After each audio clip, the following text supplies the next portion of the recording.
going down. It is, of course, DJ Ash Noble here. We're back live, and yes, we're live on Christmas Day. There is a little bit of a different background.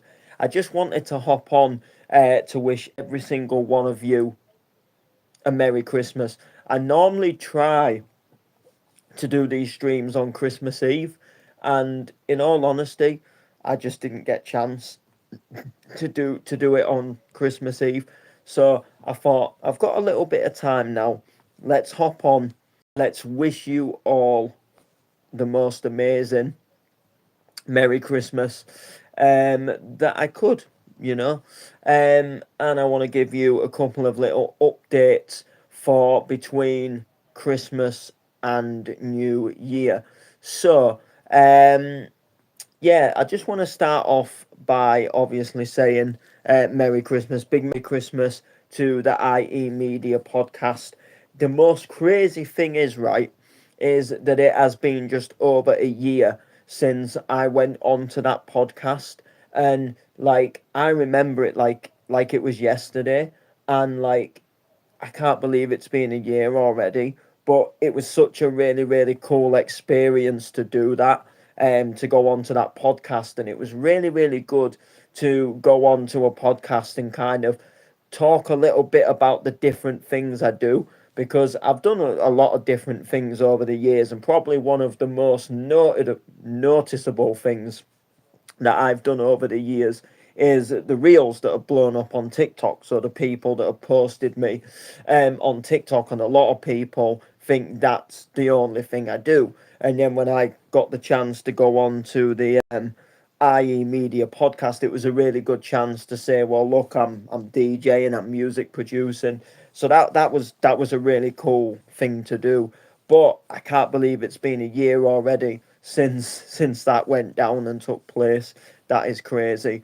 But yeah, I wish you all the happiest Christmas, a happy New Year, all of that good stuff. And I just want to say that 2024 for me has been the most incredible year for my music career that I have had in ever, you know. And I mean, technically, I attempted to DJ, um, you know, about 10 years ago, but you know, it was a couple of months, so I wouldn't really class it. But you know, 9 years ago, just over, we started with the MC Noble thing. So since then, it has been the most. This year has been the by far the best year that we have had on record.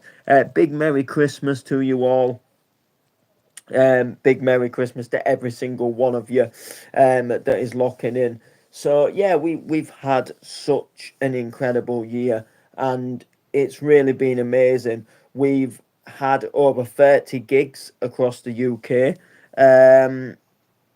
which has been absolutely amazing. We've gone up to Scotland, we've gone into Leeds, we've gone to Sheffield, we've gone into Doncaster, we've gone to Manchester, we've gone to Bolton, Leicester, we've done Bridlington, we've done Scarborough, we've done Hull. I've even gigged in Driffield, which is a really crazy thing to think about as well. And it's been amazing, you know. We've done so many places in the UK. I even went up to Spennymoor on one occasion, and I'm just trying to think. Like, I've been to Scunthorpe, I've been into Grimsby, just so many amazing places where I've had the opportunity to go inside a nightclub and go behind the decks and play these amazing sets. And not only that, for me this year as well, I have played some of my best sets, I feel, as a DJ. So like when I've gone and I played a gig, I feel like at certain specific gigs I've played some of my like I've done some of my best performances behind the decks, and not just necessarily, you know, a lot of people think like DJing sort of comes as such just to how tight your beat matching can be, and how well you can get a track in time, and how well you can beat match. And that was kind of I suppose it was the original art of DJing. But in a whole essence, like, your job as a DJ, especially more nowadays, even more, is to entertain a crowd. We're in a day and age nowadays where, people don't necessarily care if the beats are completely in time. They just want the right songs at the right time so they can dance and sing along when they've had a skinful. And some of my best sets, I've not done the best mixing, but I've just played the right tracks. I played them at the right time, and the whole vibe has just been unreal. So, some really, really good sets that I played this year. So some I played quite recently, some were sort of earlier on in the year. Absolutely crazy. There's already a couple of things in the pipeline for 2025. 2025 is for me. It's yet to reveal itself. There's a couple of things I know that I'm doing that I'm very much looking forward to, but we're just gonna kind of see how it goes. We're just gonna, I very much just really rode this year out. When we came sort of to this time last year, there was no real plans of what was really going to happen this year. I just knew that I wanted to continue as an artist, and to continue getting bookings, and to continue getting gigs. And we've got a couple of bits in the pipeline, so really good.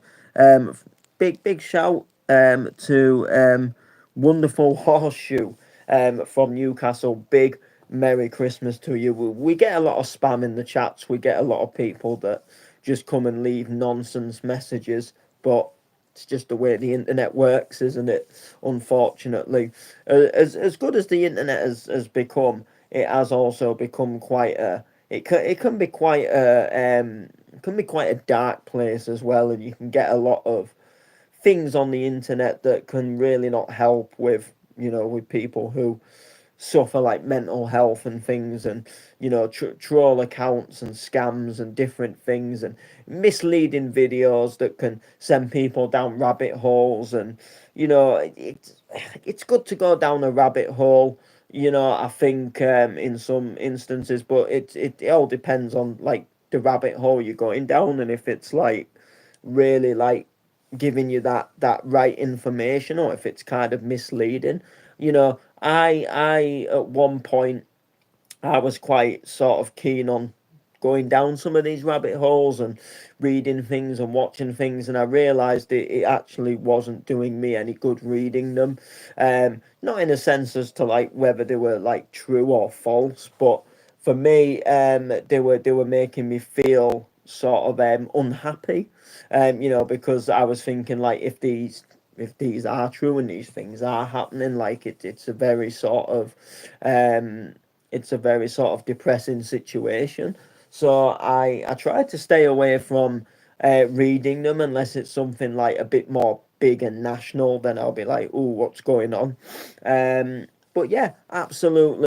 Going back to the whole sort of point, we've just had this absolutely fantastic year of doing all these gigs. Now, one thing I certainly feel I've lacked on this year, which is something I want to change next year, is music production. So I have absolutely nailed music production this year in some aspects. In other aspects, I've really lacked on music production. So for me, earlier on this year, so basically I was using a cracked version of FL Studio. Really good, was full crack, proper crack of FL Studio. And to cut a story short, I wrote a tune with somebody, and basically they started writing something, and basically I couldn't open it because they were basically on a well, no, what had happened is we'd gone to write this tune. I was on a crack, he was on a crack, but the crack that he was on was an older FL Studio than me. So I said, look, I know this website, you can get a crack, it's FL21, blah, blah, blah. You should get this, you'll be on the same version as me. So anyway, to cut the story short, he got this crack, and I sent him, basically, he began working on the track. He sent it over. I couldn't open it. And they'd updated the crack, so he was then on a newer version than me. So I thought, all right, well, I'll just re-get this link, and then I'll have the updated crack. So I did that. My computer decided that it had other reasons, and I couldn't install this crack, and it was making my computer crash. I think because the link, it was, I think because I was trying to install the same link technically. I don't know if it was just the fact that the computer wasn't liking it. So I just decided in the end that, do you know what? I'm in the production for the long run. I might as well just buy the whole, I might as well just buy FL Studio, like I'm going to use it, and and I feel confident enough with the program now that it's worth the money for me to buy it. Whereas when I first was getting into it, like finding that crack was like a really good thing, because like I didn't feel like I was good enough to spend, you know, like near like over £100 on, on a program that I might end up potentially giving up on because I don't know how to use it properly. So I used the cracked versions for years, and learned for a good 2 or 3 years, and then I just thought, I'm at that point now where I could probably just buy it, So I did, and me being a silly me, I bought the wrong version. So there's three versions of FL Studio that you can buy. You can buy the very basic edition, you can buy the producer edition, and then you can buy an all plugins edition, which essentially you get a loads of plugins with it as well. The producer edition is basically it's like the full version just without the plugins, and then the basic version is like a full version, but there's features that you can only have in the producer edition. So you can only use 8 channels in the basic edition. There's certain plugins and certain things that you can't use in the normal version because you need the producer version. I was meant to buy the producer version. I got the normal version by accident. So I've been limited to 8 tracks when I've been like bins stopped working. So my Sylymph stopped working, and a couple of other things stopped working when I changed programs. So I had to try and locate plugins and that kind of put me off. So I was working on a lot of projects, but getting them finished and getting them to a point where I felt, you know what, like I want to put these out on a label now. That was quite the opposite. Whereas now I've really got to grips with the basic edition, and I am also going to upgrade to the producer edition very soon as well, because I'm already on a basic version. So to upgrade to the producer edition is really like it's like 60 quid. Whereas to get it normally, if you didn't have any version of FL Studio at all, would be 150 quid. So you're getting it for like over 100 quid less than you're basically getting it for 90 pounds less than you would if you didn't have any version of it at all. And I share the account with a friend of mine, the layman. So we're gonna go half. So he's gonna put half in, I'm gonna put the other half in, and then we both have that full version basically of the producer edition, which means we can use more than 8 channels, which is going to be really good. It's just going to really make my production go up again, without sort of being limited at them eight channels. So next year I definitely want to, I want to get some more tracks out, especially on places like Excite. I want to I've got some other plans outside of doing like the bootlegs and things, but I really want to push on Excite as well, because it's a really good label to work with. And if you do a nice little remix that you want other people to play and you want just to do something with it, it's a really good website to go with. And they're already doing some amazing plans for 2025 about how like us artists to release on the website can have their own tracks on the site, and you can check all your royalties and you can see how much you are earning off of a specific track. And that is like a really cool thing, so I can literally claim and take money for sales, just like that, without having to wait for the label to kind of get back in touch and say, hey, 8 people bought your track, which is really good. It's a really cool thing. So that is one thing I want to do. And then I've got some plans for some other types of music as well.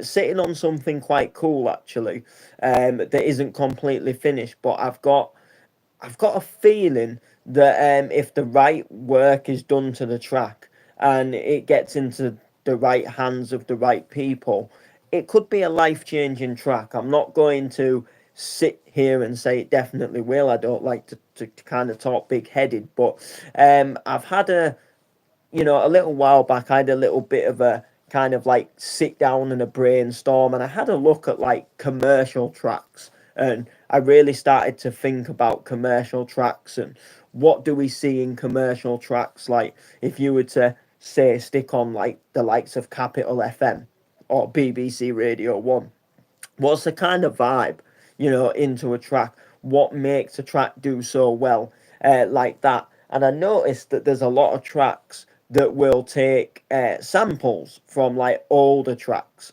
and they'll do covers, and they'll do remakes and they'll do covers. So they might take a dance track, they might nick the famous melody of that dance track, and then they'll write their own lyrics and they'll change the words. So, for example, there was Zombie Nation, and then there was a duo or a group that did a track called Better Day, and it basically like follows the do do do do do do do do do do do do do do do do do.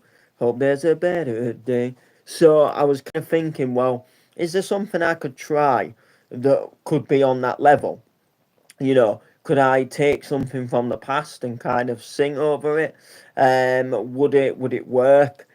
And then I thought of this track that is a very minimal vocal track from the early 2000s with a really catchy melody, that a lot of people would remember if you were like into your old school dance music, stroke trance music.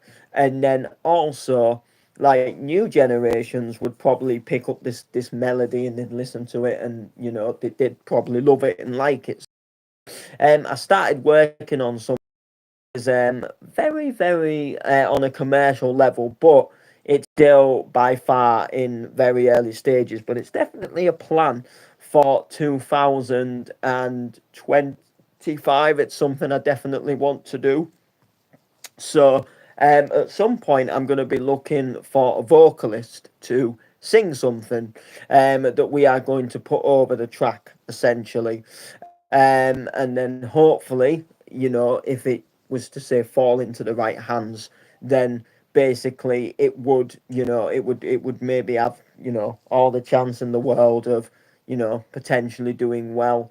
And I want to try and really push and submit it to some big labels and some radio stations, and really try and even maybe like going as far as clearing the sample, so we could really maybe do something with this and kind of see how it would work and all of that kind of stuff. So I'm really looking forward to kind of seeing where that goes with that track. And then there's some other ideas and things, that we've got in the pipeline. Obviously, the Jiggerman and Noble, that is going to continue. We have a a track in the pipeline called Living the Dream, which is going to come out soon. We're working on it, and it's sounding really good at the moment. So I'm looking forward to getting that one out there. And then we're probably going to tackle some more hip hoppy stuff, like when we did the bullying track and stuff. That's another thing. We're going to write some other bits of music as well. So we're just trying to cover loads of different aspects. And just the thing for me is I love music, so I just love to kind of experiment, and I just kind of love to have fun. And I want to kind of get into writing some more kind of like beats where people can maybe like rap over them, or we can kind of do something more with them. Get rappers on them and stuff, I think would be like a really, really cool thing. So yeah, so that is kind of like the production updates. I'm working on a couple of collaboration tracks with a guy called Jack K, who releases tracks on Excite Digital. So the story is there's a little bit of a story behind this one. So a very, very long time ago, there was a track on Excite, and it was a remix of the classic Take On Me. And I managed to get the track. It was a track that I liked, so I got it. And I really liked it. I thought, you know what, it's a really good track. I liked the bass in it. I just liked everything about the track, which was really good. Fast forward probably about 5 or 6 months after that, I got a friend request from a guy called Jack, and sent me a message saying, I've seen your stuff. I like what you do. And it turns out that it was that same Jack that had wrote the Take On Me. So I was kind of like, I like what you did with the Take On Me. And I'm a sucker for, like a cheesy track. So I was a little bit like, do you know what? Like, it would be really good for us to do a track together. I'd love to do a track. And we spoke about doing a track, and then that was as far as the conversation went. And then months and months went by. And then, cut the story short, when I did the Fusion Bounce gig in Bolton, he actually came to the gig, and I met him for the first time. And at first, I was a bit like, who are you? And everything had kind of gone a bit like, I was like, oh dear. And I was like, oh, it's you. And I was like, oh, yeah, really, really good to meet you. And then he messaged me a couple of days after he'd seen me at the gig, and was like, it was good to see you the other night. And then I realized, when I read into the messages that we were planning to do a track, and then we never did. So then I was kind of like, hey, we definitely do need to do a track together.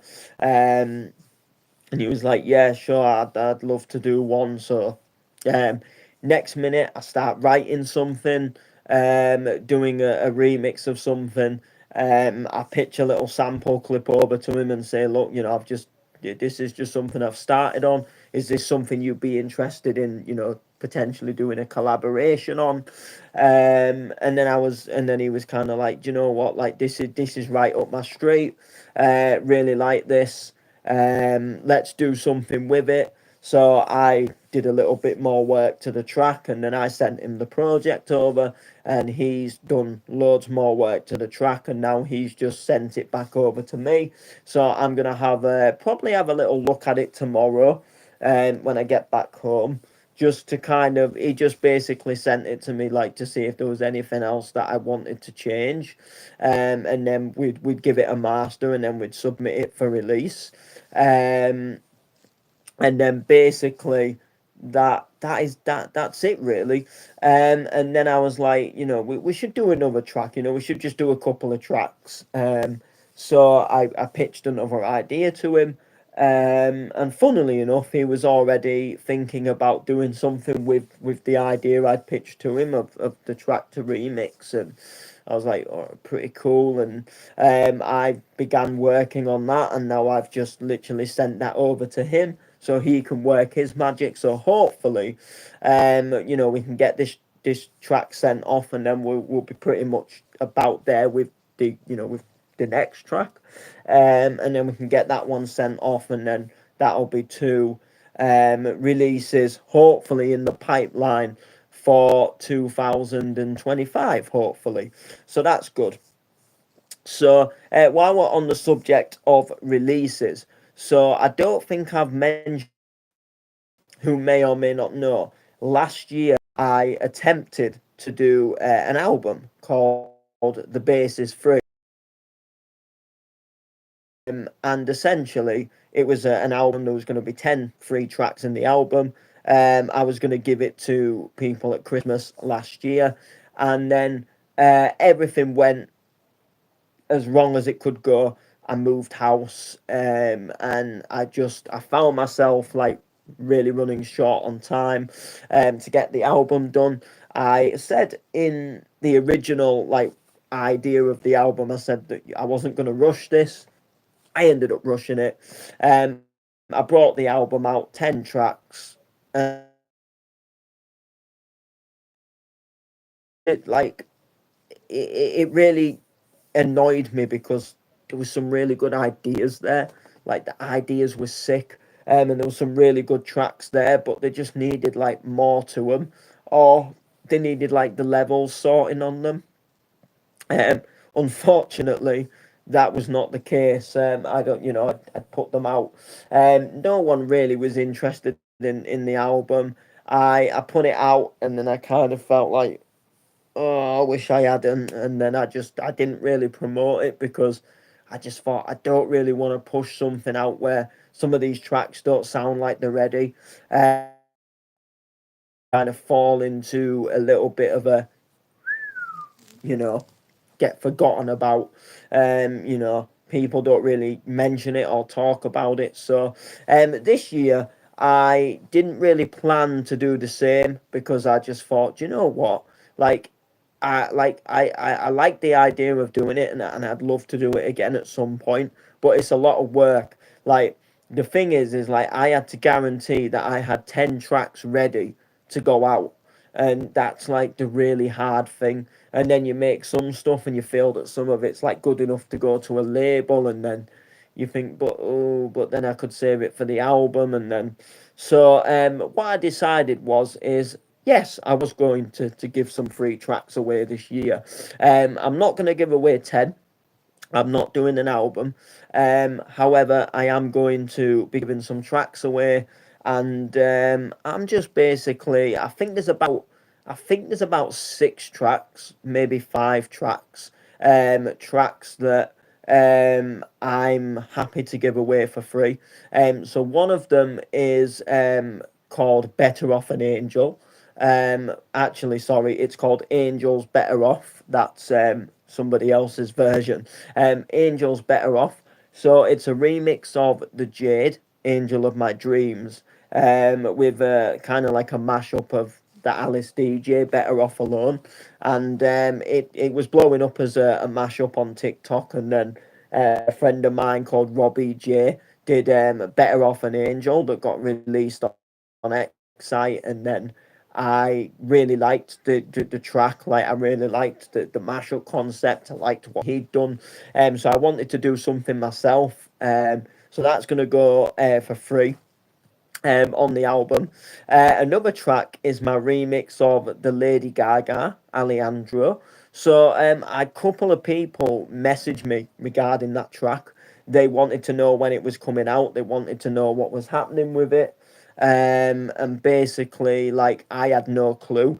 But I submitted it to Bounce Heaven, and they said that it wasn't for them. They said the lead in it wasn't for them, unfortunately. Excite, it wasn't something I felt like I could have submitted it to Excite, but I just wasn't certain. And then I thought like it is still a really good track, so I kind of kept it for myself. But then people was asking me like, what's gonna happen with this track? Like, is it coming out? Where can I grab it? And then I thought, do you know what? Yeah, all right, I'll give it away for free. So that's going to be coming out. and on the track called "I've Got the Key," which is a remix of "The Key to Secret," but it uses a different vocal, and it's really really weird. So the Real Bass Booty Babies, they did a version of "The Key to Secret," and it's a really really different styled version of that track with a completely different vocal. So I took their vocal, and I decided to do a little spin on it, and it has a really nice, like, big melody lead in it, and I really like it. So that's going to come out on the album as well, which I'm really, really looking forward to. A Never Ending Dream, Cascada. That is another track that I'm going to put out for free on the pack. I'm really looking forward to giving that one away. That also has a really nice lead in there. And then I think there was another track as well. But I can't remember them all off the top of my head, what I wrote on the list. But they're gonna come out in between the Christmas and New Year. So a lot of the tracks are ready. I've just got to basically put them into a pack, I think. And I've just got to like have a little bit of a listen and just make sure basically. um, and then just basically take it from there. But then there is going to be a pack that, like I say, I'll have about 5 or 6 tracks in it, I think. Um, like I say, I just can't fully remember them all. I think Stereo Love. I think Stereo Love might be one that I'm going to put in there as well, which is quite a more recent one. So we'll see. But essentially, yeah, that is essentially